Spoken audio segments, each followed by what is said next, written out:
വചനാഗ്നി വചനാഗ്നി ആത്മാവിൽ അഭിഷേക വചനാഗ്നി വചനാഗ്നി വചനാഗ്നി ആത്മാവിൽ അഭിഷേക വചനാഗ്നി ദേശങ്ങൾ രാജ്യങ്ങൾ ഗോത്രങ്ങൾ വംശങ്ങളെങ്ങും അറിയട്ടെ വചനാഗ്നി ദേശങ്ങൾ രാജ്യങ്ങൾ ഗോത്രങ്ങൾ വംശങ്ങളെങ്ങും പടരട്ടെ വചനാഗ്നി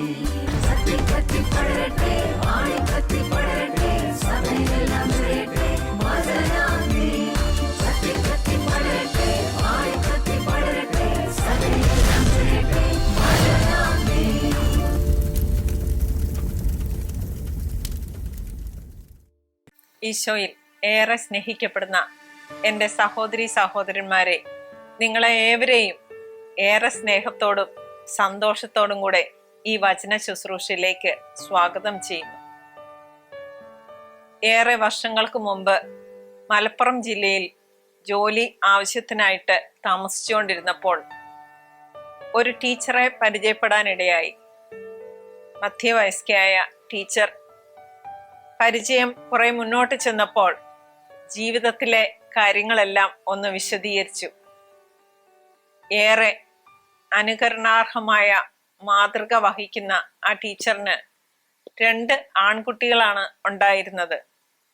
തികഞ്ഞ ദൈവഭക്തിയും ഒപ്പം പ്രാർത്ഥന ജീവിത ചര്യയാക്കി മാറ്റുകയും 2 മക്കളും ടീച്ചറും അടങ്ങുന്ന കുടുംബം പല പ്രെയർ ഗ്രൂപ്പുകളിലും ഒന്നിച്ച് മുന്നോട്ട് പോവുകയും ചെയ്യുന്നത് ശ്രദ്ധിച്ചപ്പോഴാണ് ചെറുപ്പമായിരുന്ന അന്ന് എനിക്ക് ഉള്ളിലൊരു ആഗ്രഹം തോന്നിത്തുടങ്ങിയത്, ദൈവത്തിനു വേണ്ടി എന്താണ് ഞാൻ ചെയ്യുക എന്നത്. പ്രിയപ്പെട്ടവരെ, ആ ടീച്ചർ പറയുകയാണ്, നന്നേ ചെറുപ്പത്തില് വിവാഹ ജീവിതം ആരംഭിച്ച് കേരളത്തിന്റെ തെക്കേ അറ്റത്ത് നിന്ന് മലബാറിലേക്ക് കുടിയേറി പാർത്ത ടീച്ചറും കുടുംബവും വിവാഹ ജീവിതത്തിന്റെ ആദ്യ ദിനങ്ങൾ ഏറെ സന്തോഷപ്രദമായിരുന്നു. 2 കുഞ്ഞുങ്ങൾ ജനിച്ചതിന് ശേഷമാണ് ടീച്ചർ മനസ്സിലാക്കിയത് വളരെ വിദഗ്ധമായി ഭർത്താവ് തന്നെയും മക്കളെയും വഞ്ചിച്ചുകൊണ്ടിരിക്കുകയാണ് എന്ന്. മറ്റൊരു സ്ത്രീയുമായി അവിഹിത ബന്ധം പുലർത്തിയിരുന്ന ആ ടീച്ചറിന്റെ ഭർത്താവ് ഏറെ നാളുകൾ ബിസിനസ് സംബന്ധമായ യാത്രകളിലെല്ലാം ആയിരിക്കും. കുഞ്ഞുങ്ങളെയും കൂട്ടി ജീവിതത്തിന്റെ ചെറുപ്പ കാലഘട്ടത്ത് രണ്ടറ്റവും കൂട്ടിമുട്ടിക്കാൻ നന്നേ പണിപ്പെട്ടിരുന്നു. കാരണം ലോൺ എടുത്തു വെച്ച വീടാണ്. കുട്ടികൾ 2 പേരും ഒരേ രീതിയിൽ പഠിച്ചുകൊണ്ടിരിക്കുന്നു. വീട്ടിലെ എല്ലാ ആവശ്യങ്ങളും ഉണ്ട്.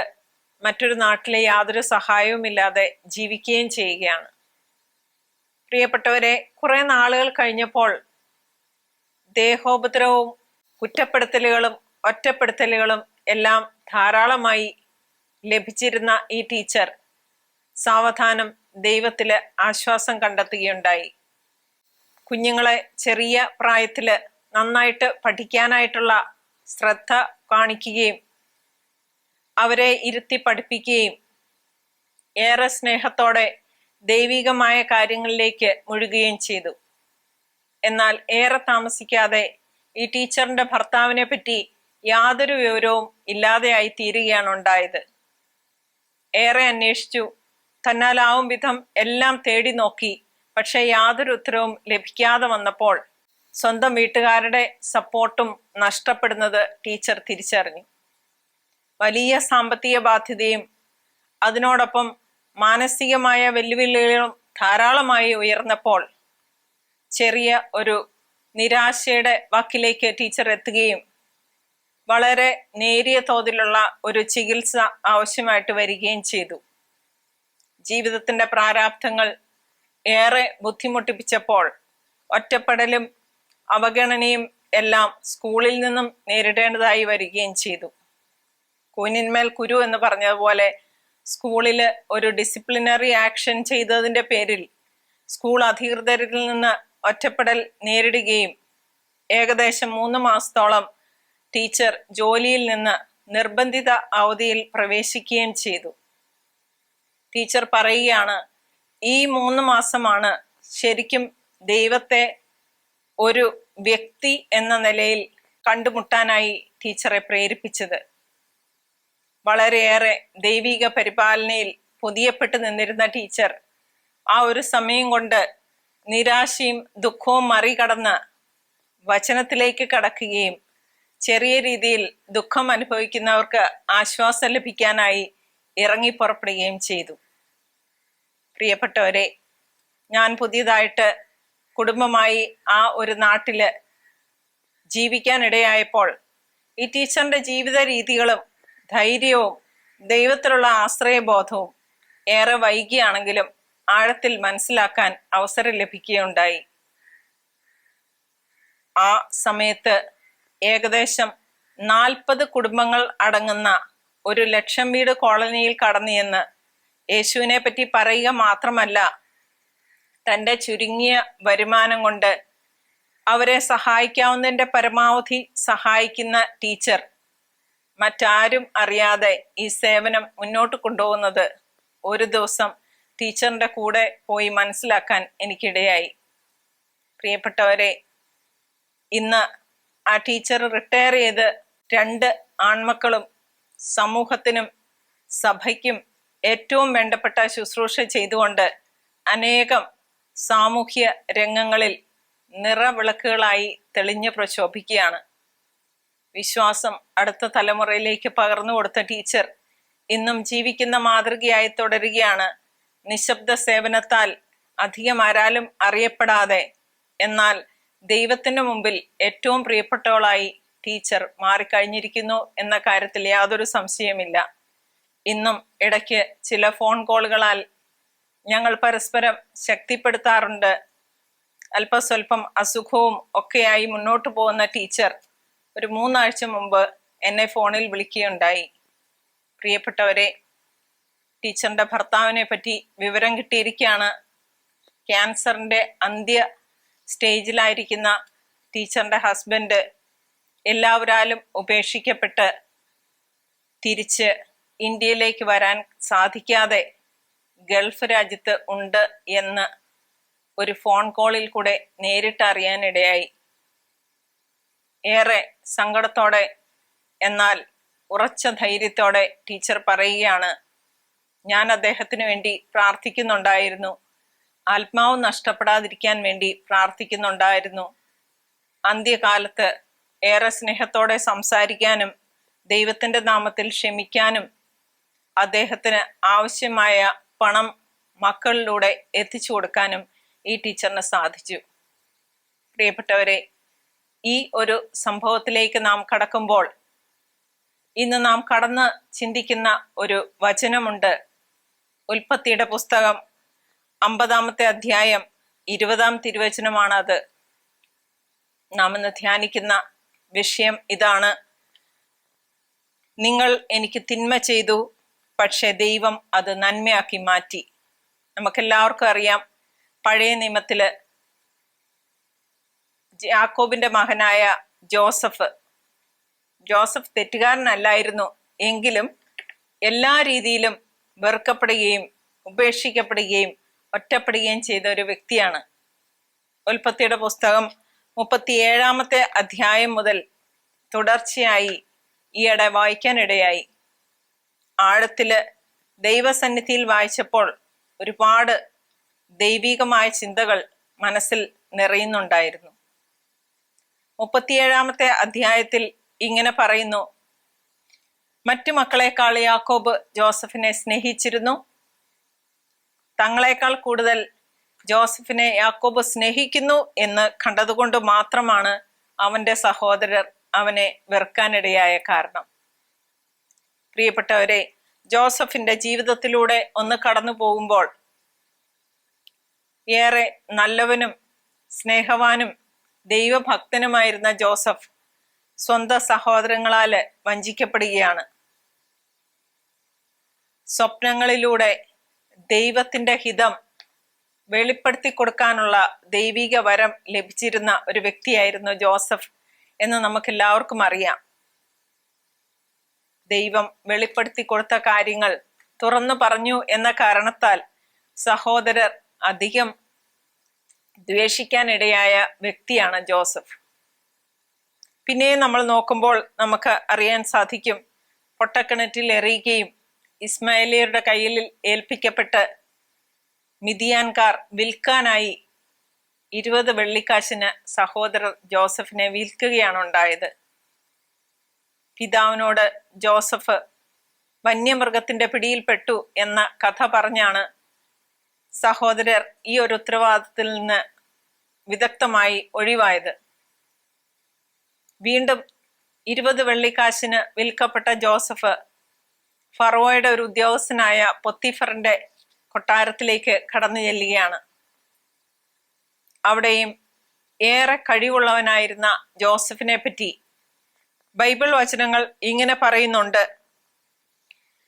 തീർച്ചയായും ജോസഫിന്റെ കൂടെ ദൈവം ഉണ്ടായിരുന്നു എന്നതിൽ യാതൊരു സംശയവുമില്ല. ഉൽപ്പത്തിയുടെ പുസ്തകം 39 അധ്യായം 1-3 വചനങ്ങളിൽ ഇങ്ങനെ തന്നെ പറയുന്നു. കർത്താവ് ജോസഫിന്റെ കൂടെ ഉണ്ടായിരുന്നു, എല്ലാ കാര്യത്തിലും അവന് ശ്രേയസ്സുണ്ടായി. ജോസഫുമായി ബന്ധപ്പെട്ട എല്ലാ വ്യക്തികളും ഇത് തിരിച്ചറിയാൻ ഇടയായി. ഏറെ ദൈവത്താൽ സ്നേഹിക്കപ്പെട്ട മാനിക്കപ്പെട്ട ജോസഫ് വീണ്ടും പൊത്തിഫറിന്റെ വീട്ടിൽ വെച്ച് യാതൊരു തെറ്റും ചെയ്യാതെ പൊത്തിഫറിന്റെ ഭാര്യയുടെ ഇഷ്ടത്തിനൊത്ത് സഞ്ചരിച്ചില്ല എന്ന ഒറ്റ കാരണത്താൽ കാരാഗൃഹത്തിൽ അടയ്ക്കപ്പെടുകയാണ്. അവിടെയും ദൈവം ജോസഫിന്റെ കൂടെ ഉണ്ടായിരുന്നു. വീണ്ടും ആ കാരാഗൃഹത്തില് സ്വപ്നങ്ങൾ വെളിപ്പെടുത്തി കൊടുത്തപ്പോൾ പാനപാത്രവാഹകനോട് ജോസഫ് പറഞ്ഞ ഒരു കാര്യമുണ്ട്, നല്ല കാലം വരുമ്പോൾ എന്നെയും ഓർക്കണമേ. നമുക്കെല്ലാവർക്കും അറിയാം, കാരാഗൃഹത്തിലായിരുന്നപ്പോൾ നല്ല കാലം വരുമ്പോൾ എന്നെ ഓർക്കണമേ എന്ന് പാനപാത്രവാഹകനോട് പറഞ്ഞെങ്കിലും അദ്ദേഹം അത് വിസ്മരിക്കുകയാണ് ഉണ്ടായത്. വീണ്ടും രാജാവിന്റെ സ്വപ്നം വ്യാഖ്യാനിക്കാൻ ഒരാളെ അന്വേഷിച്ചപ്പോൾ ജോസഫിന്റെ കാര്യം ഓർക്കുകയും ജോസഫ് അവിടെ നിന്ന് രക്ഷപ്പെടുകയും ചെയ്തു. ജോസഫ് ആ പാനപാത്രവാഹകനോട് പറഞ്ഞ ഒരു കാര്യമുണ്ട്. ഉൽപ്പത്തിയുടെ പുസ്തകം 40 അധ്യായം 15 വചനം ഇങ്ങനെ പറയുന്നു. ഹെബ്രായുടെ നാട്ടിൽ നിന്നും അവർ എന്നെ മോഷ്ടിച്ച് കൊണ്ടുവന്നതാണ്. ഇവിടെയും ഇരുട്ടറയിൽ അടയ്ക്കത്തക്ക വിധം ഞാനൊന്നും ചെയ്തിട്ടില്ല. പ്രിയപ്പെട്ടവരെ, തെറ്റുകളൊന്നും ഇല്ലായിരുന്നിട്ടും സഹനത്തിന്റെ തീച്ചൂളയിലൂടെ കടക്കുന്ന വ്യക്തിയായിരുന്നു ജോസഫ്. അതിന്റെ അവസാനത്തില് നമുക്കറിയാൻ സാധിക്കും, ഏറെ ദുഃഖവും ആകുലതയും എല്ലാം ഉണ്ടായിട്ടും ഈജിപ്തിൽ ക്ഷാമം വരികയും ഫറവോ വീണ്ടും ജോസഫിനെ മാനിച്ച് എല്ലാ കാര്യത്തിന്റെയും കാര്യനടത്തിപ്പുകാരനാക്കി ഉയർത്തുകയും ചെയ്തു. എങ്കിലും ക്ഷാമം വന്ന സമയത്ത് ജോസഫിന്റെ സഹോദരർ വീണ്ടും ജോസഫിനെ സമീപിക്കാനിടയായി. ഏറെ ദുഃഖവും വേദനയും ഉള്ളിലുണ്ടായിട്ടും അവരെ സ്നേഹത്തോടെ സ്വീകരിക്കുകയും എന്നാൽ ചില കുസൃതി തരങ്ങളെല്ലാം ഒപ്പിച്ചതിന് ശേഷം എത്ര ആഴത്തിലാണ് അവർക്ക് വേണ്ടിയിട്ട് നന്മ ചെയ്തത് എന്ന് നമുക്ക് മനസ്സിലാകും.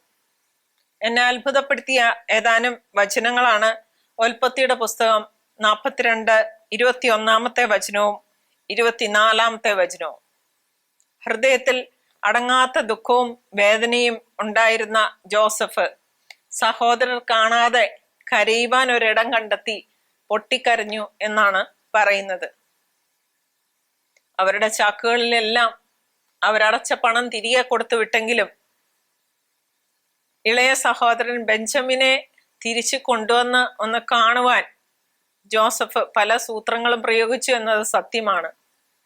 എന്നാൽ ജോസഫ് അവർക്ക് വേണ്ടിയിട്ട് നന്മ ചെയ്തു കഴിഞ്ഞപ്പോൾ സഹോദരർ എല്ലാവരും മെസ്സേജ് പറഞ്ഞു കൊടുത്തുവിട്ടു. അവർക്ക് ആഴത്തിൽ പശ്ചാത്താപം ഉണ്ടായി എന്നതാണ് സത്യം. അവർ സ്വഗതമായി പറയുന്നത് നമുക്ക് ബൈബിളിൽ പല സ്ഥലത്തും കാണാനായിട്ട് സാധിക്കും. ഞങ്ങളുടെ സഹോദരനോട് ഈ ചെയ്തതാണ് ദൈവം ഇന്ന് ഞങ്ങൾക്ക് അനുഭവിക്കാൻ ഇടയാക്കിയത്. പക്ഷെ ജോസഫിന്റെ വചനമാണ് നാം ഏറെ ചിന്തിക്കേണ്ടത്. കാരണം ജോസഫ് പറയുകയുണ്ടായി, നിങ്ങൾ എനിക്ക് തിന്മ ചെയ്തു, പക്ഷേ ദൈവം അത് നന്മയാക്കി മാറ്റി. ഇന്ന് കാണുന്നത് പോലെ അനേകരുടെ ജീവൻ രക്ഷിക്കാൻ വേണ്ടിയാണ് അവിടുന്ന് അത് ചെയ്തത്.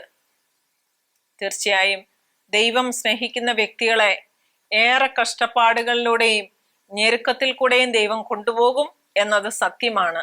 എങ്കിലും കൈ പിടിച്ച് തൻ്റെ തോളിൽ എടുത്തു വെച്ച് കഷ്ടപ്പാടിന്റെ കാലത്ത് അവരെ തൻ്റെ തോളിലേറ്റി നയിക്കുന്ന ദൈവത്തെ നമുക്ക് കാണാനായിട്ട് സാധിക്കും. പ്രിയപ്പെട്ടവരെ, നമുക്കിതുമായി ബന്ധപ്പെട്ട ഏതാനും വചനങ്ങളിലേക്ക് കടക്കാം. നമ്മുടെ ജീവിതത്തിലും ചെയ്യാത്ത തെറ്റിന്റെ പേരിലും എല്ലാം ഏറെ പ്രശ്നങ്ങളിലൂടെ കടന്നു പോകുമ്പോൾ സമൂഹം മുഴുവൻ ഒറ്റപ്പെടുത്തുന്നതും നമ്മെ അവഗണിക്കുന്നതും നേരിട്ടറിയുന്നുണ്ടല്ലോ. ഒരു കൗൺസിലർ എന്ന നിലയിൽ ഒരുപാട് പേരുടെ സങ്കടമാണ് ഈ കേൾക്കുന്നത്. മനുഷ്യരാൽ തെറ്റിദ്ധരിക്കപ്പെടുകയാണ്. ഇതിനു മാത്രം ഒന്നും ചെയ്തിട്ടില്ല, പക്ഷേ പൂർണ്ണമായിട്ടും അവഗണിക്കപ്പെടുന്നു. മനുഷ്യർ നിസ്സംഗതയോടെ പെരുമാറുന്നു. ഈ പറഞ്ഞ വേദനകളിലെല്ലാം നീറുന്ന അനേകം വ്യക്തികൾ ഫോണിൽ കൂടെയും നേരിട്ടും സംസാരിക്കുമ്പോൾ അവരുടെ ദുഃഖത്തിന്റെ തീവ്രത ഏകദേശമൊക്കെ നമുക്കറിയാൻ സാധിക്കും. പ്രിയപ്പെട്ടവരെ, പലരും ഏതാനും വർഷങ്ങൾക്ക് ശേഷം എങ്ങനെയാണ് അവരുടെ ജീവിതത്തിൽ കംപ്ലീറ്റ് ആയിട്ടൊരു തിരിവ് ഉണ്ടായത്, ഒരു ടേൺ ഉണ്ടായത് എന്ന് പറയുന്നതും കേട്ടിട്ടുണ്ട്. സഹിക്കുന്ന ഒന്നും ഒരിക്കലും വെറുതെ ആവില്ല. ദൈവം നിശ്ചയിച്ച സമയത്തിന് ശേഷം അതെല്ലാം ദൈവമഹത്വത്തിനായിട്ട് മാറും എന്ന് എത്രയോ ജീവിത അനുഭവങ്ങളാണ് നമ്മുടെ മുമ്പിൽ നിരന്നു നിൽക്കുന്നത്. നമുക്കിതുമായി ബന്ധപ്പെട്ട ഏതാനും വചനങ്ങളിലേക്ക് ഒന്ന് കടന്നു ചെന്ന് ചിന്തിച്ചാലോ? യാക്കോബിന്റെ ലേഖനം 1-ാം അധ്യായം 12-ാമത്തെ വചനം ഇങ്ങനെ പറയുന്നു: പരീക്ഷകളെ ക്ഷമയോടെ സഹിക്കുന്നവൻ ഭാഗ്യവാൻ. എന്തെന്നാൽ പരീക്ഷകളെ അതിജീവിച്ച് കഴിയുമ്പോൾ തന്നെ സ്നേഹിക്കുന്നവർക്ക് ദൈവം വാഗ്ദാനം ചെയ്തിരിക്കുന്ന ജീവന്റെ കിരീടം അവന് ലഭിക്കും. പ്രിയപ്പെട്ടവരെ, ഇതാണ് നമ്മുടെ പ്രത്യാശ.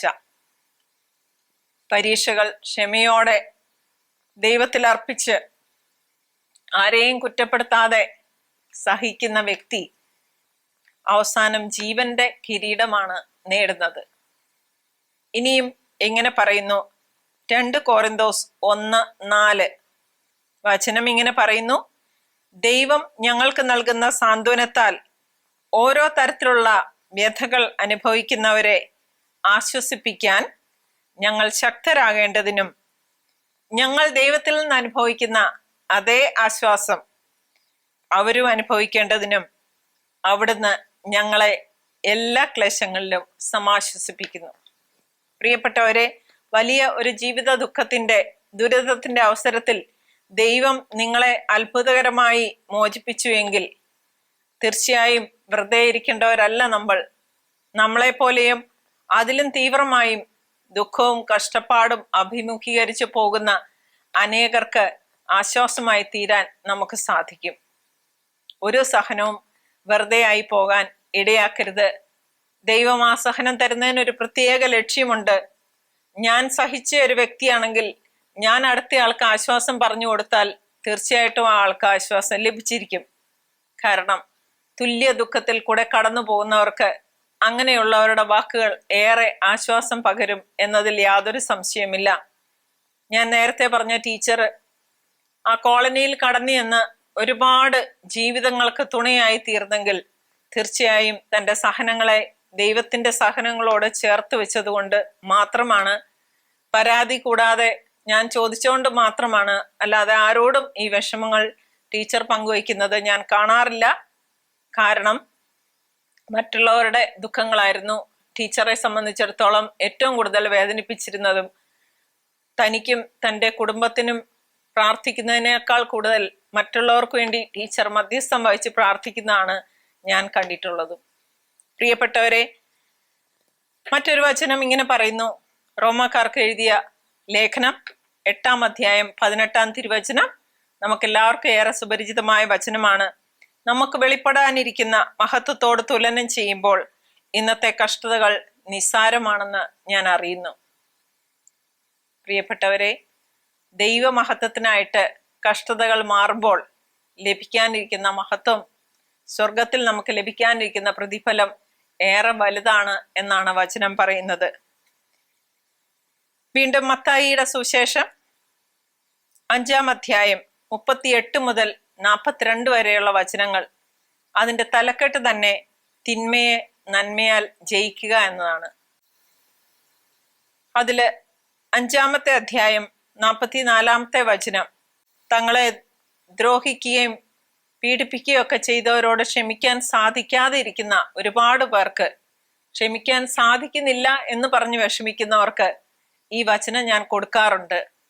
5-ാമത്തെ അധ്യായം 44-ാം വചനം ഇങ്ങനെ പറയുന്നു: ശത്രുക്കളെ സ്നേഹിക്കുവിൻ, നിങ്ങളെ പീഡിപ്പിക്കുന്നവർക്ക് വേണ്ടി പ്രാർത്ഥിക്കുവിൻ. തീർച്ചയായും അവരെ അനുഗ്രഹിച്ച് പ്രാർത്ഥിച്ചാൽ ജോസഫിന്റെ സഹോദരന്മാർക്കുണ്ടായതുപോലെ തന്നെ അവർക്കും പശ്ചാത്താപവും മാനസാന്തരവും ഉണ്ടാകും എന്നതിൽ യാതൊരു സംശയവുമില്ല. അത് അവരുടെ ആത്മാക്കളെ നേടുക തന്നെ ചെയ്യും. ചിലപ്പോൾ വർഷങ്ങൾ എടുത്തേക്കും എന്ന് മാത്രം. പ്രിയപ്പെട്ടവരെ, മറ്റൊരു വചനം ഇങ്ങനെ പറയുന്നു.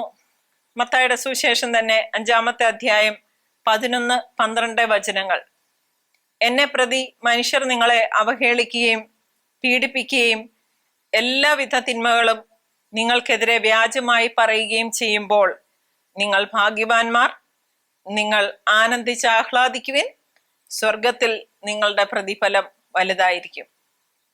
ഈ ലോകത്തൊരു പ്രതിഫലം ലഭിച്ചില്ല എന്ന് വരികിൽ കൂടെയും നിങ്ങൾ സ്വർഗത്തിൽ പ്രതിഫലം കൂട്ടിവെക്കുന്നവരായി തീരും എന്ന കാര്യത്തിൽ യാതൊരു സംശയവുമില്ല. ഇനിയും ജോബിന്റെ അധ്യായത്തിൽ കൂടെ നാം കടന്നു പോകുമ്പോൾ നമുക്ക് ഏറ്റവും അവസാന ഭാഗം നോക്കിയാൽ, ജോബിന്റെ പുസ്തകം മുഴുവൻ കടന്നു പോകുമ്പോൾ എത്ര ഭയങ്കരമായ സഹനങ്ങളിലൂടെയാണ് ജോബ് കടന്നുപോയത് എന്ന് നമുക്കറിയാൻ സാധിക്കും. ഉറ്റ സ്നേഹിതർ പോലും വളരെ മോശമായി ജോബിനെ പറ്റി സംസാരിക്കുന്നു. കുടുംബാംഗങ്ങൾ പോലും എതിരിട്ട് സംസാരിക്കുന്ന സമയത്ത് നമുക്ക് കാണാൻ സാധിക്കും 8 മുതൽ 10 വരെയുള്ള വചനങ്ങൾ ഇങ്ങനെ പറയുന്നു: എന്റെ ദാസനായ ജോബ് നിങ്ങൾക്ക് വേണ്ടി പ്രാർത്ഥിക്കും, ഞാൻ അവന്റെ പ്രാർത്ഥന സ്വീകരിച്ച് നിങ്ങളുടെ ഭോഷത്വത്തിന് നിങ്ങളെ ശിക്ഷിക്കുകയില്ല. പ്രിയപ്പെട്ടവരെ, ദൈവേഷ്ടപ്രകാരം സഹിക്കുന്ന വ്യക്തികളുടെ സഹനം ഒന്നും പാഴായി പോകുന്നില്ല. അതിന്റെ വിലയൊന്ന് മനസ്സിലാക്കി അങ്ങനെയുള്ളവർ ശക്തമായി മറ്റുള്ളവർക്ക് വേണ്ടി പ്രാർത്ഥിച്ചാൽ തീർച്ചയായും മറ്റുള്ളവർ അനുഗ്രഹിക്കപ്പെടും എന്ന കാര്യത്തിൽ യാതൊരു സംശയവുമില്ല. സഹനത്തിന്റെ യോഗ്യതയാൽ കർത്താവിന്റെ സഹനത്തോട് അത് ചേർത്ത് വെച്ച് നാം ആർക്കു വേണ്ടി പ്രാർത്ഥിക്കുന്നുവോ ആ വ്യക്തികളെല്ലാം ദൈവത്തിലേക്ക് തിരിച്ചു വരും എന്ന കാര്യത്തിൽ യാതൊരു സംശയവുമില്ല. വീണ്ടും 10-ാം വചനം ഇങ്ങനെ പറയുന്നു: ജോബ് തന്റെ സ്നേഹിതന്മാർക്ക് വേണ്ടി പ്രാർത്ഥിച്ചു, അപ്പോൾ അവനുണ്ടായിരുന്ന ഐശ്വര്യം കർത്താവ് തിരികെ കൊടുത്തു, അത് ഇരട്ടിയായി കൊടുക്കുകയും ചെയ്തു. പ്രിയപ്പെട്ടവരെ, ഞാൻ മുമ്പ് പറഞ്ഞ ടീച്ചറിന്റെ കാര്യം ഞാൻ നിങ്ങളോട് സൂചിപ്പിച്ചല്ലോ. തീർച്ചയായും മറ്റുള്ളവർക്ക് വേണ്ടിയിട്ട് പ്രാർത്ഥിക്കാൻ ഏറെ സമയം കണ്ടെത്തുന്ന, തന്റെ കഷ്ടപ്പാടുകളും ബുദ്ധിമുട്ടുകളും നിസ്സാരവൽക്കരിച്ച് അതിലേക്ക് ഒരല്പം പോലും ശ്രദ്ധ കൊടുക്കാതെ തന്നെ കൊണ്ടാകുന്ന വിധം ഈ ജീവിതം മറ്റുള്ളവർക്കും ദൈവത്തിനുമായിട്ട് ജീവിക്കുന്ന ആ ടീച്ചർ ഇന്ന് ഏറെ പേർക്ക് ആശ്വാസമായി മാറിക്കഴിഞ്ഞിരിക്കുകയാണ്. സ്വർഗത്തിൽ പ്രതിഫലം വലുതാണ്. ഈ നാട്ടിൽ അംഗീകരിക്കപ്പെടുകയും ആദരിക്കപ്പെടുകയും ഒന്നും ചെയ്തില്ലെങ്കിലും ദൈവത്തിന്റെ സന്നിധിയിൽ ഏറെ വിലമതിക്കപ്പെടുന്ന സേവനമാണ് ആ ടീച്ചർ ചെയ്തുകൊണ്ടിരിക്കുന്നത്. പ്രിയപ്പെട്ടവരെ, ഈ ഒരു ചിന്തയിലൂടെ നാം കടന്നു പോകുമ്പോൾ നമുക്ക് ഓരോരുത്തർക്കും നമ്മുടെ ജീവിതത്തിലെ ചില കഷ്ടപ്പാടും അനുഭവങ്ങളും തിക്തമായ ഓർമ്മകളും എല്ലാം മനസ്സിലേക്ക് വരുന്നുണ്ടാവും. തീർച്ചയായും ഒരുപാട് കഷ്ടപ്പെട്ടാലും ദൈവം കരപിടിച്ച് ആ ഒരു അനുഭവത്തിലൂടെ നമ്മെ നടത്തിക്കൊണ്ട് വന്നാൽ തീർച്ചയായും ദൈവത്തിന് അതെല്ലാം സമർപ്പിച്ചാൽ ദൈവം ഏറെ സന്തോഷത്തോടെ എടുത്തുപയോഗിക്കുന്ന വ്യക്തികളായി നാം മാറും. ഇത് കേട്ടുകൊണ്ടിരിക്കുന്ന അനേകർ കഷ്ടപ്പാടിലും ബുദ്ധിമുട്ടിലും എല്ലാം കടന്നുപോയിക്കൊണ്ടിരിക്കുകയായിരിക്കും. തീർച്ചയായും നിങ്ങളുടെ സഹനങ്ങളൊന്നും വെറുതെ ആവില്ല എന്ന് വിചാരിച്ചോളൂ. വീണ്ടും നമ്മുടെ സഹനങ്ങളൊന്നും പാഴാക്കി കളയരുതേ. നാം അത് ദൈവത്തിന് സമർപ്പിച്ച് നമ്മൾക്ക് ദ്രോഹം ചെയ്ത വ്യക്തികൾക്ക് വേണ്ടി പ്രാർത്ഥിക്കുകയും അവരിൽ നിന്ന് ഒരു അംഗീകാരത്തിന് വേണ്ടി ശ്രമിക്കാതെ ദൈവം ആഗ്രഹിക്കുന്ന ഒരു സേവന രംഗത്തേക്ക് കടക്കുകയും ചെയ്താൽ തീർച്ചയായും നാം സേവനം ചെയ്യുന്ന രംഗം ഏറെ അനുഗ്രഹപ്രദമാകും എന്നതിൽ യാതൊരു സംശയവുമില്ല. പ്രിയപ്പെട്ടവരെ, ദുഃഖത്തിലും വേദനയിലും സഹനത്തിലും കഴിയുന്ന അനേകം പേർക്ക് ഈ വചനങ്ങൾ ഇന്ന് അഭിഷേകമായി മാറട്ടെ. നമുക്ക് നമ്മുടെ സഹനങ്ങളെ കർത്താവിൻ്റെ സഹനങ്ങളോട് ചേർത്ത് വയ്ക്കാം. യാതൊരു പരാതിയും പരിഭവവും കൂടാതെ യേശു നമുക്ക് വേണ്ടി സഹിച്ചപ്പോൾ എത്ര ആത്മാക്കളാണ് രക്ഷപ്പെട്ടത്. ചെറിയ സഹനങ്ങളല്ലേ നമുക്ക് ലഭിക്കുന്നുള്ളൂ. അത് നാം കർത്താവിൻ്റെ കുരിശിനോട് ചേർത്ത് വെച്ച് അനേകം ആത്മാക്കളെ യേശുവിന് വേണ്ടി നേടിക്കൊടുക്കാൻ നമുക്കൊന്ന് തീരുമാനമെടുത്താലോ? അതിനുള്ള കൃപയ്ക്ക് വേണ്ടി ശക്തമായി നമുക്ക് ഈ സമയം കർത്താവിനോട് പ്രാർത്ഥിച്ചാലോ? ദുഃഖത്തിലും വേദനയിലും എല്ലാം കഴിഞ്ഞ് എന്നാൽ അതിനെ എല്ലാം അനുഗ്രഹമാക്കി മാറ്റാനായിട്ട് നമുക്ക് സാധിക്കട്ടെ. പ്രിയപ്പെട്ടവരെ, ദൈവം അറിയാതെയല്ല നമ്മുടെ ജീവിതത്തിൽ കഷ്ടപ്പാടുകളിലൂടെ നാം കടന്നു പോകുന്നത്.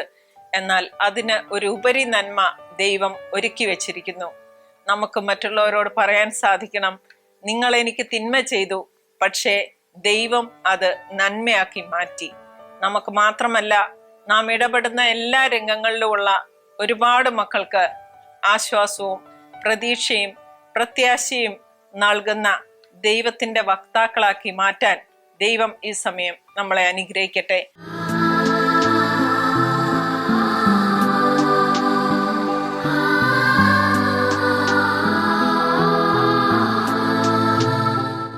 കർത്താവെ, ഞങ്ങളുടെ ശക്തനായ ഈശോയെ, ഈ സമയം ഞങ്ങളങ്ങെ ആരാധിക്കുന്നു, സ്തുതിക്കുന്നു, പുകഴ്ത്തുന്നു, മഹത്വപ്പെടുത്തുന്നു, നന്ദി പറയുന്നു. കർത്താവെ, ഈ വചന ശുശ്രൂഷ കേട്ടുകൊണ്ടിരിക്കുന്ന അനേകായിരം മക്കളുടെ ഹൃദയത്തിലേക്ക് ഈ സമയം കർത്താവെ അങ്ങ് കടന്നു ചെല്ലണമേ. കണ്ണീരിന്റെ ഓർമ്മകളെ കർത്താവെ അങ്ങ് സന്തോഷമാക്കി മാറ്റണമേ.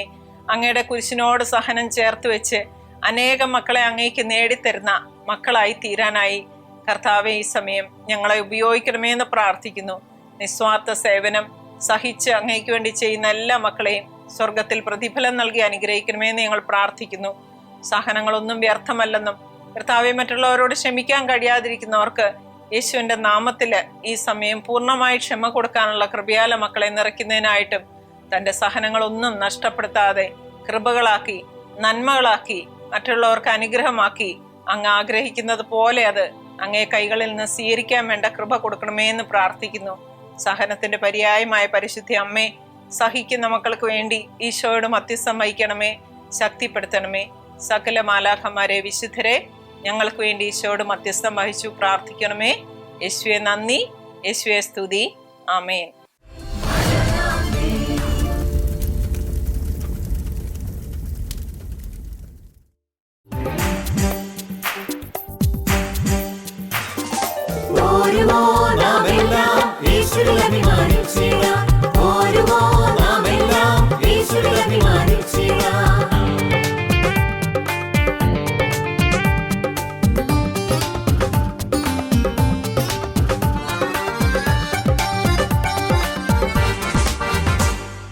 നമ്മുടെ നാഥൻ ഒലിവുമലയിൽ അന്ന് നൽകിയ മിഷൻ ദൂത് തലമുറ തലമുറ കൈമാറി കെടാതെ ഞങ്ങൾ ഘോഷിക്കും, കെടാതെ ഞങ്ങൾ ഘോഷിക്കും.